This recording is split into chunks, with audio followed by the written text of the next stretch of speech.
Hello guys, আসসালামু আলাইকুম। আজকে আমাদের পেগা ব্র্যান্ডের sewing machine servo motor belt drive এর স্পিড লক কিভাবে ওপেন করতে হয় সেটা দেখাবো। প্রথমে আমরা সুইচ অন করে নিলাম। পি এবং এখানে মাইনাস একটা বাটন আছে, দুটো একসাথে চাপ দিতে হবে আমাদের। দুটো একসাথে চাপ দিব। এটাকে আমরা 2013 করব।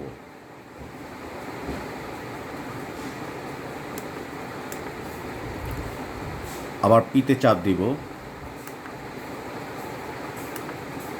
এটাকে 1 করব।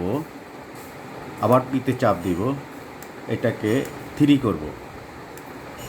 2013 স্পিড ওপেন করার জন্য, লক ওপেন করার জন্য কোড নাম্বার হলো 2013, এটা মনে রাখবেন। তারপর এস বাটনে চাপ দিব। এস বাটনে চাপ দেওয়ার পরে P-00 আসছে, এটাকে আমরা 1 করব। 1 করার পরে P-01, এটাকে করার পরে আবার পি বাটনে চাপ দিব।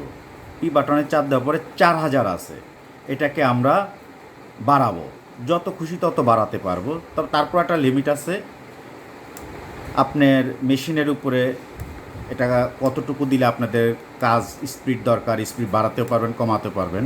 এখন আমাদের 2250, আমরা 4500-এ,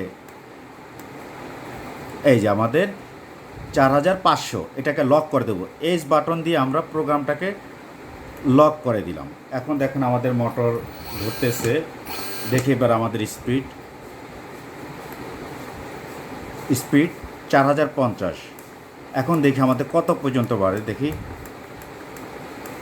এই যে 4500-এর পরে, দ্যাটস মিন 4500-র পরে আর বাড়তেছে না, আর যাবে না, বাট কমাতে পারবো। বাট 4500 আমরা লক করে দিব। এভাবে আমরা স্পিড বাড়াতেও পারবো, স্পিড লক করে দিতে পারবো, বাড়াতেও পারবো, কমাতে পারবো। ওকে, আল্লাহ হাফেজ।